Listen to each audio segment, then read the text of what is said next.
शराब शाकाहारी है कि मांसाहारी? तो शराब जैसी वेजिटेरियन को आप कहेंगे कि वो वेजिटेरियन है इसलिए हलाल है और लोग पीना शुरू कर दें। तो मदरसों ने जो कुछ भारत को दिया है, देश को दिया है, उसे कोई ख़त्म नहीं कर सकता, मिटा नहीं सकता। इस वक्त हमारे साथ बातचीत करने के लिए मौजूद हैं मौलाना अबू तालिब रहमानी साहब, जो कि all India Muslim personal law board के सदस्य हैं। मौलाना से बातचीत करेंगे कि मौलाना, हाल ही में उत्तर प्रदेश सरकार ने एक अध्यादेश जारी कर उत्तर प्रदेश के अंदर हलाल सर्टिफाइड तमाम चीज़ों को बैन कर दिया है।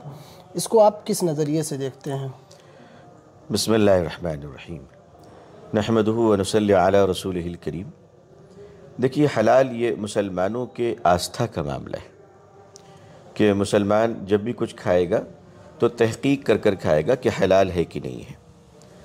जैसे हमारे वेजिटेरियन रेस्टोरेंट में भी अगर हमारे जैन भाई चले जाते हैं तो जैन भाई भी वेजिटेरियन होते हैं, शाकाहारी होते हैं, मगर वो ये तहकीक करते हैं कि इसमें प्याज और लहसुन तो नहीं है। ये उनका अधिकार है, ये उनके आस्था की बात है और हम इसका सम्मान करते हैं। तो इसी तरह से बहुत सारी चीज़ें ऐसी होती हैं जो खाने की तो हैं, सारे लोग खाते हैं, लेकिन मुसलमान जब किसी चीज़ को खाता है तो उसका ये फ़र्ज़ है कि वह तहकीक करे हलाल है या नहीं है। उत्तर प्रदेश गवर्नमेंट ने हलाल पर जो बैन किया है उसके पीछे क्या लॉजिक है, क्या रीज़न है, क्या तथ्य दिए गए हैं, मैंने कुछ लोगों से ये मांगा है कि मैं पढ़ूं, मैं समझूं। वो चीज़ें अब तक हमें नहीं मिली हैं, मिल जाएं तो हम ज़रूर ये जानना चाहेंगे और हमारी दिलचस्पी इसमें रहेगी कि हुकूमत ने अगर इतना बड़ा फ़ैसला किया है तो इसके पीछे मसाइल क्या है। जो हज़रतगंज कोतवाली में मामला दर्ज किया गया है, उस FIR में भारतीय जनता पार्टी के युवा मोर्चा के एक नेता ने जो दर्ज करा, उसमें लिखा है कि हलाल सर्टिफाइड करके इसके ज़रिए जो संस्थाएं हलाल सर्टिफिकेट दे रही हैं वो धन उगाही करती हैं और वो उस धन को टेरर फंडिंग में इस्तेमाल करती हैं। साथ ही उन्होंने यह भी आरोप लगाया है कि जिन चीज़ों पर हलाल सर्टिफिकेट की ज़रूरत नहीं है, जैसे कि महिलाओं के मेकअप या फिर साबुन और तेल और दूसरी वो चीज़ें जो शाकाहारी हैं मुकम्मल तौर पर, उन्हें भी हलाल सर्टिफिकेट दिया गया है ताकि धन उगाही की जा सके। देखिए, इल्ज़ामात तो पहली नज़र में बहुत संगीन है। अगर टेरर फंडिंग है तो जाहिर है कि हम किसी ऐसी चीज़ को बर्दाश्त नहीं कर सकते जो हमारे देश के विरुद्ध हो, तो ये तो सोचा भी नहीं जा सकता। लेकिन अगर संगीन इल्ज़ामात लगाए गए हैं तो सरकार इसकी इंक्वायरी करवाएगी और बिल्कुल करवाएगी। तो मेरे ख्याल से सारे फैसले इंक्वायरी के बाद होने चाहिए थे कि सच्चाई क्या है। इल्ज़ाम लगाना तो काफ़ी नहीं है, इल्ज़ाम को फिर प्रूफ करना है।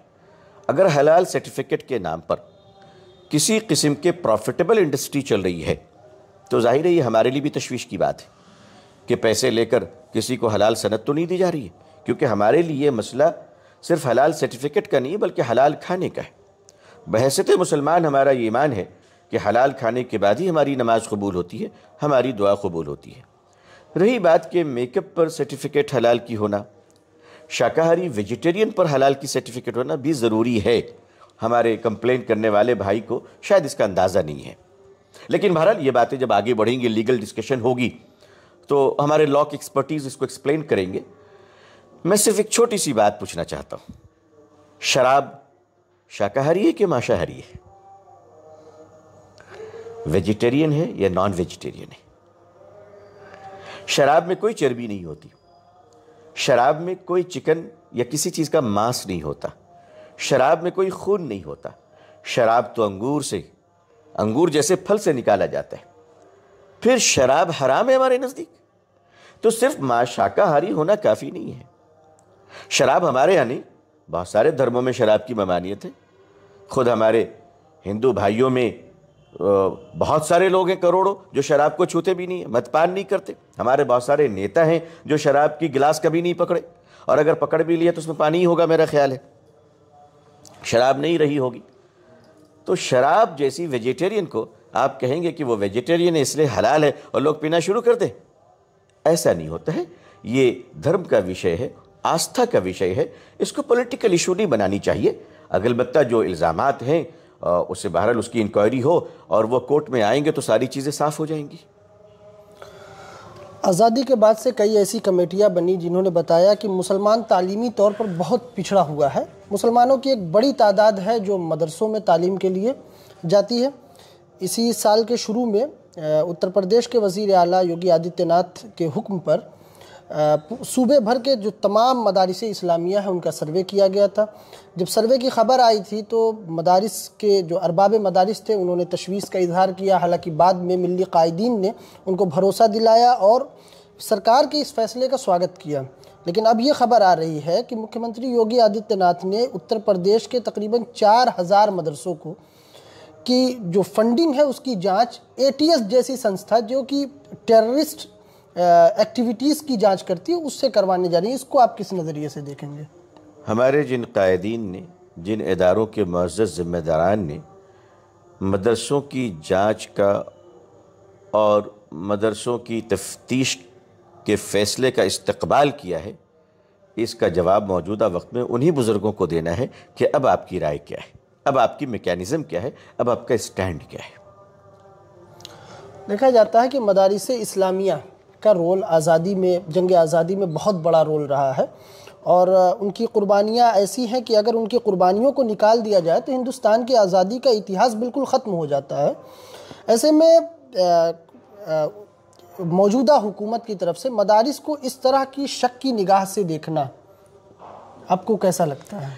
देखिए, मदारिस इस्लामिया ने हिंदुस्तान में जो किरदार अदा किए हैं उसे कितना भी तब्दील कर दें उसे झुटलाया नहीं जा सकता। माँ माँ होती है, जितनी भी खूबसूरत बीवी घर में आ जाए, माँ जब तक ज़िंदा है तो माँ का मकाम बाकी रहेगा। डॉक्टर राजेंद्र प्रसाद साहब जो आज़ाद हिंदुस्तान के पहले राष्ट्रपति हैं, ये बिहार के छपरा ज़िले के मदरसे के पढ़े हुए थे। तो मदरसों ने जो कुछ भारत को दिया है, देश को दिया है, उसे कोई ख़त्म नहीं कर सकता, मिटा नहीं सकता। हाँ, कभी कभी तेज़ हवाओं के धूल पड़कर सफ़हात को ढक तो सकते हैं, लेकिन एक वक्त आएगा जब ये धूल झड़ जाएंगे, सच्चाई बाकी रहेगी, बादल छटेगा, सूरज के उजाले ज़मीन तक ज़रूर पहुँचेंगे। नाज़रीन, ये थे हज़रत मौलाना अबू तालिब रहमानी साहब जो बड़ी ही बेबाकी के साथ 4TV न्यूज़ के तमाम सवालों का जवाब दे रहे थे। इनका साफ तौर पर कहना है कि हुकूमत को हलाल सर्टिफिकेट वाले जो तमाम प्रोडक्ट हैं उन पर बैन लगाने से पहले जांच के तमाम मराहिल को तय करना चाहिए था। बिना जांच के इस तरह की गई कार्रवाई से मुसलमानों में एक बेचैनी देखी जा रही है। आज़मगढ़ से 4TV न्यूज़ के लिए इम्तियाज़ नदवी की रिपोर्ट।